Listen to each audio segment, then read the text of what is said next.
नमस्कार, मैं RB Upadhyay, UNN Bharat में आपका स्वागत है। आपसे गुजारिश है चैनल को लाइक और सब्सक्राइब करें। आज हम बात करेंगे कि जो लाल सिंह चड्ढा फिल्म बुरी तरह से फ्लॉप हुई, बॉयकॉट हुआ और जो कहानी थी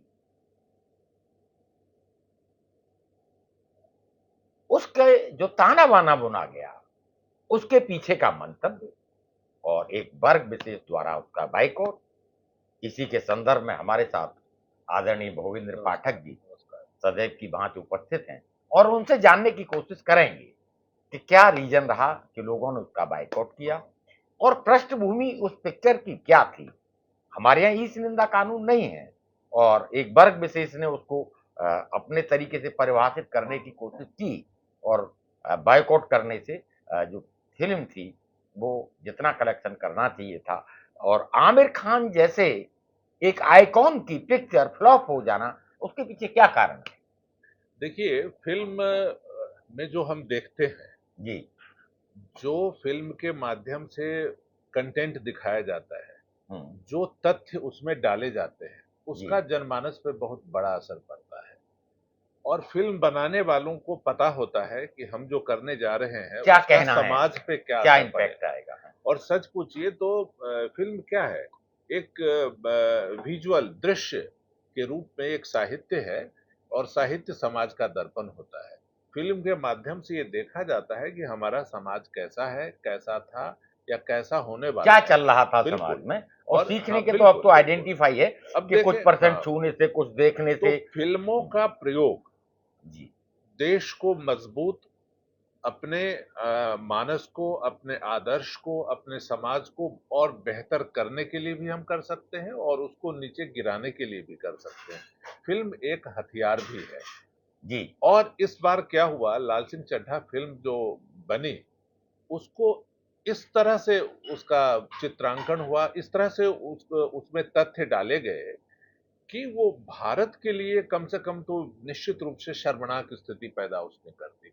अब देखें कि फॉरेस्ट गंप एक फिल्म आई थी 1994 में, अमेरिका की फिल्म थी, इंग्लिश फिल्म। हम्म, 55 मिलियन हम्म, डॉलर उसमें खर्च किया गया हम्म, और 683 मिलियन डॉलर लगभग उससे कमाई हुई, कमाई। जबरदस्त कमाई हुई। हम्म, एंड 8.8 हम्म, उसका वो क्या कहते हैं, 10 में 8.8 उसको IMDb हाँ रेटिंग। बिल्कुल आईएमबीडी रेटिंग उसकी हुई। हम्म, और ये देखें कि उस फिल्म में क्या था कि एक कैरेक्टर है जो जिसका आईक्यू कम है, हम्म, ठीक है, हम्म, आईक्यू कम है और उसकी भर्ती हो जाती है अमेरिका की सेना में। हम्म, कब हो जाती है? हम्म, जब वियतनाम का युद्ध, अमेरिका और वियतनाम का युद्ध चल रहा था। हम्म। जब अमेरिका में सैनिकों की कमी हो गई तो ये हुआ कि कम आईक्यू के लोगों को भी, मानसिक रूप से थोड़े कमजोर हैं, उनकी भी भर्ती कर ली जाए। हाँ, जब इसलिए कि सेना में वहां कमी हो जाएंगे, गई हाँ सैनिकों वहां की। जाएंगे, उस इलाके में जाकर वो लड़ेंगे और ज्यादा वो अपने बारे में सोच नहीं पाएंगे। हम्म,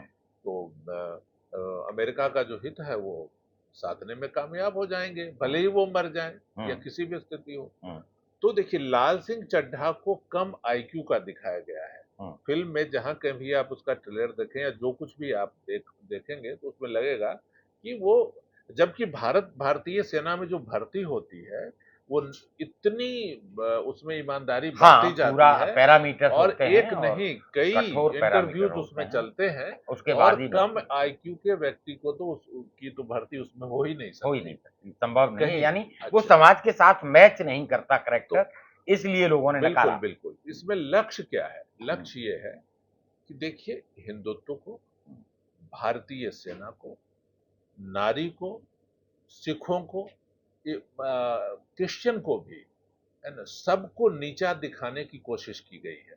अब देखें, इसका जो लीड रोल है, जो हीरो है, आमिर खान ने जो भूमिका निभाई हम्म, है ना, वो, उसका आईक्यू कम है। हम्म, वो लाल सिंह चड्ढा ही क्यों, हम्म, है ना, हम्म, वो कोई दूसरा नाम उसका क्यों नहीं पड़ा, हम्म। है ना, अब्दुल रज्जाक मोहम्मद क्यों, मोहम्मद अब्दुल काको। रज्जाक क्यों नाम हाँ, क्यों नहीं मोहम्मद पड़ा, कोई काको क्यों और नहीं नाम भी लिखा है? हो सकता था। तो क्या है कि सरदार आईक्यू में कम होते हैं ये दिखाने की कोशिश।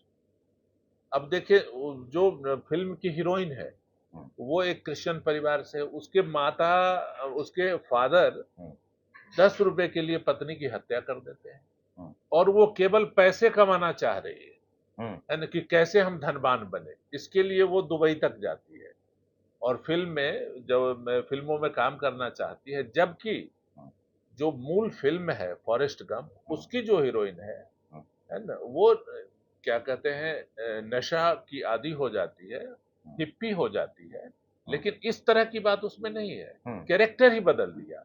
अब देख लीजिए कि उसमें जो जो ओरिजिनल फिल्म है, देखिए जिसकी पाठक जी। ऑफिशियल हम्म, रीमेक है ये फिल्म, देखिए। उसमें क्या है कि उसमें जो युद्ध जब होता है तो उसका कमांडर भी घायल हो जाता है, हम्म, जो हीरो है उसका कमांडर घायल हम्म, हो जाता हम्म, है ना, घायल हो जाता है, उसके पैर क्षतिग्रस्त हो जाते हैं, उसका अपना कमांडर है, इसलिए लेकिन उसका। यहाँ दिखा रहा है एक आतंकी, पाकिस्तानी आतंकी को गलती से वो घायल हो जाता है, उसके पैर नष्ट हो जाते हैं, और उसको गलती से उठा कर ले आता है। हम्म, वो मोहम्मद पा के नाम से आप देखेंगे फिल्म में कई बार चर्चा होती है, हम्म, मोहम्मद पा ने ये कहा, मोहम्मद पा ने ये कहा, ये क्या है?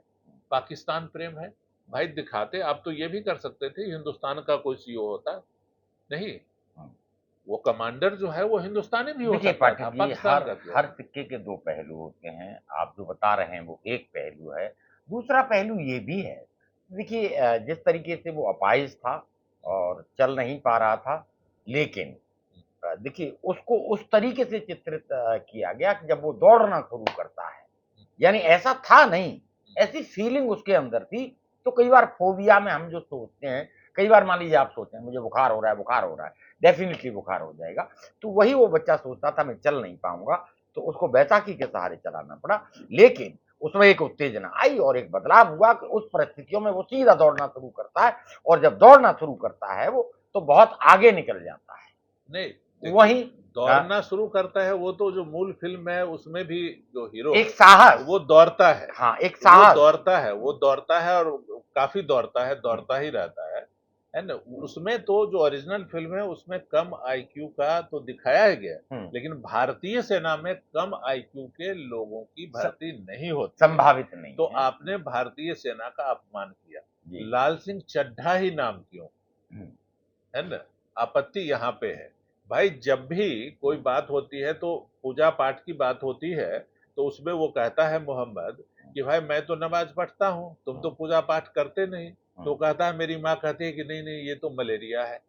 बार बार जो है धर्म की बातों को सनातन संस्कृति के नाम पर वो मलेरिया है ये कहकर क्या दिखाना चाहता है? देखिए ये सनातन धार्मिक धर्म का हमारे यहाँ अपमान है। कोई ईच निंदा कानून नहीं है।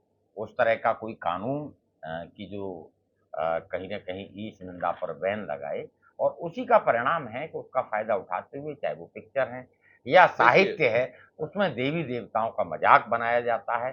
तो ये भी एक चिंता नहीं, का एक, विषय। हाँ, नहीं, निश्चित रूप से इस निंदा का वो कानून जो आप कह रहे हैं, हम्म, लेकिन आईपीसी की जो धाराएं हैं, हम्म, धारा 153, हम्म, उसमें ये है कि इंटेंट के साथ दंगे भड़काने का प्रयास इसने हम्म, किया है, वो वन धारा आईपीसी की धारा 153 के तहत इस पर मुकदमा हो सकता है। हम्म, कुछ लोगों ने प्रयास भी किया था। हम्म, आप देखें 153 153 ए ए। के तहत भी, हम्म, हम्म, है ना, हम्म, इसमें भी डिफरेंट जो ग्रुप्स हैं उसके बीच में कलह करने की जो कोशिश है, इसके तहत भी मुकदमा दर्ज हो सकता है, लोगों ने कोशिश भी की है। धारा 298 धार्मिक भावना को चोट पहुंचाई गई है, हम्म, इस ये मामला भी बनता है।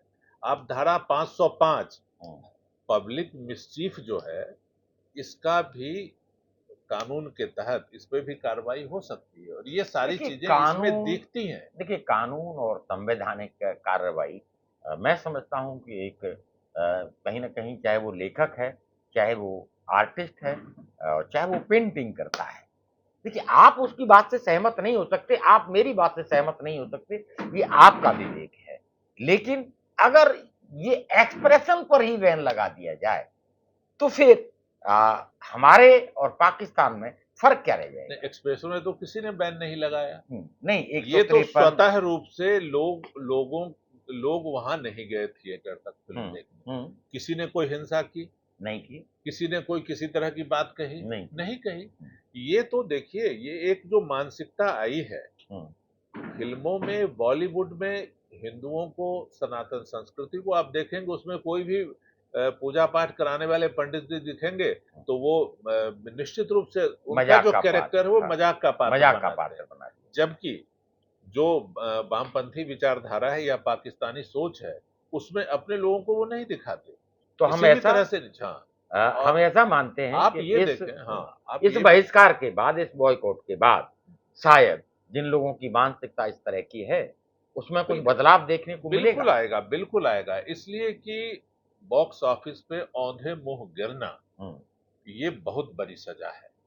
मौन, जनता मौन रही, दर्शक मौन रहे, थिएटर तक गए नहीं, और इससे बड़ी सजा क्या हो सकती है? इस तरह से फिल्में फ्लॉप होती रहेंगी तो कब तक बनाते रहेंगे? आप ये देखें कि उसमें वियतनाम युद्ध की जो मूल फिल्म है फॉरेस्ट गंप, उसमें वियतनाम युद्ध को दर्शाया गया है, दिखाया गया है, और यहाँ पे कारगिल युद्ध दिखा दिया। और ये भी दिखा रहा है कि लाल सिंह चड्ढा के फादर, दादा, नाना सब मारे गए। जैसे भारतीय सेना इतनी कमजोर रही, जिसने अंग्रेजों को विश्व विजयी बना दिया, उसको इतना कमजोर छवि क्या बनती है कि लोग, इसके दादा, पिताजी भी मारे गए, दादा भी मारे गए, नाना भी मारे गए, परदादा भी मारे यानी गए, सभी शहीद हुए, सभी शहीद हो, पूरा परिवार का परिवार, और इतना कम आईक्यू का लड़का है, ये भी सेना में चला गया। हाँ, ये भी सेना में चला गया। तो ये जो दो चीजें हैं उसमें, एक राष्ट्रभक्ति के इतना सब कुछ होने के बाद भी वो परिवार अपने बच्चे को और सेना में देश की रक्षा के लिए समर्पित करता है, ये जज्बा भी कहीं ना कहीं काबिल तारीफ एक मैसेज हम इस तरीके से भी ले सकते हैं।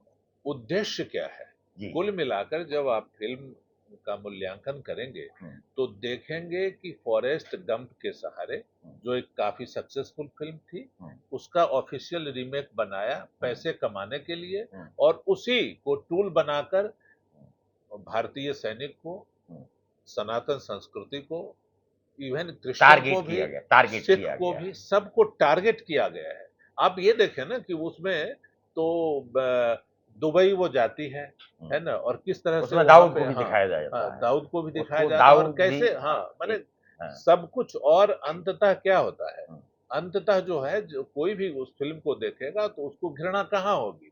उसको लगेगा कैसा हमारा हिंदुस्तान है। इसका मतलब ये है कि देखिए, कहीं ना कहीं ये सोचने को विवश करेगा कि इस तरह के विवादित कंटेंट से फिल्म इंडस्ट्री को बचना होगा। दाऊद का चेहरा दिखाना और भारतीय सेना या भारतीय जनमानस या भारतीय परंपराओं के साथ खिलवाड़ शायद अब देश या देश की जनता कभी स्वीकार नहीं करेगी। इस तरह के बॉयकॉट से साफ साफ मैसेज मेरे ख्याल से इस तरह का मिलेगा, और भविष्य में इस तरह के प्रयास बिल्कुल, देखिए, कोई नहीं करेगा। जो चीजें दिखाई गई हैं, मैंने उसमें ये दिखाया गया कि 84 में जो सिख दंगे हुए, है ना, उसको तो बातें तो सही हैं, लेकिन उसमें केवल हिंदुओं ने ही सिखों पे प्रहार किया था ऐसा नहीं है। कल्याणपुरी में भी घटनाएं घटी थी, और जो सच्चाई है, नहीं जाएंगे, हम लाल सिंह चड्ढा की बात कर रहे थे। नहीं, उसमें इस तरह के कंटेंट्स को दिखाना कहीं ना कहीं वो ठीक नहीं है। बिल्कुल, एक वैमनस्य पैदा करना, समाज को बांटना। जो भारत की घटनाओं को जो चित्रित किया गया है जिस तरह से, उसमें फॉरेस्ट गंप में भी है अमेरिका और चीजों को रिफाइन करने की जरूरत है, और भविष्य में कुछ भी ऐसा आप न दिखाएं जिससे देश का अपमान हो, देश के नागरिकों का अपमान हो। और फिल्म तो समाज का दर्पण है। नहीं, देखिए, फिल्म मनोरंजन के लिए भी ऑब्जेक्ट अपने अपने हो सकते हैं। एक मैसेज देने के लिए भी फिल्म होती है, और फिल्म मनोरंजन के लिए भी होती है, और फिल्म एक विशेष पर्पज के लिए, मान लीजिए हम अभी कश्मीर फाइल आई थी, वो एक अलग मैसेज के लिए। तो पिक्चर अलग अलग हो सकती है, मैसेज अलग अलग हो सकते हैं, लेकिन देश सर्वोपरि है, राष्ट्र सर्वोपरि है। मैं समझता हूं राष्ट्र के लिए, राष्ट्रीय भावना के लिए आप बहुत सारी चीजों का ध्यान रखना जरूरी है। बस एक बात मैं कहना चाहता हूँ, मनोरंजन, पीके फिल्म में तो खूब मनोरंजन हुआ जी। भगवान शिव का मजाक बनाया गया, रूप है, उनको दौड़ा दिया गया, है ना? और उसमें लोग खूब हंसते थे उसमें भी थिएटर आमिर में, खान थे, है ना? लेकिन वो भी उसमें आमिर खान की मजाक फिल्म। किसका हो रहा है? हाँ, सनातन हिंदू संस्कृति का, हिंदू है ना? तो संस्कृति का। केवल हंसाने और मनोरंजन करने के लिए फिल्में नहीं होती। फिल्म बहुत दूर तक मस्तिष्क पे, मानस पे प्रभाव अब एक डालती है। मैसेज जा चुका इसलिए है। फिल्मों को, हाँ बिल्कुल, अब एक मैसेज साफ है और कि देखिए इस तरह के। अभी जो फ़िल्म आई है, अनुराग कश्यप की, वो कहते थे मुझे कोई बॉयकॉट करके देखे, लोगों ने बॉयकॉट कर दिया। वो भी बॉक्स ऑफिस पे चलिए, औंधे अब मुँह इसी गिर के रही है साथ फ़िल्म। हम समीक्षा को समाप्त करेंगे और पुनः आपसे गुजारिश करेंगे कि चैनल को लाइक और सब्सक्राइब ज़रूर करें, जिससे कि हम इस तरह की जानकारी आपके समक्ष प्रस्तुत करते रहें। नमस्कार दोस्तों।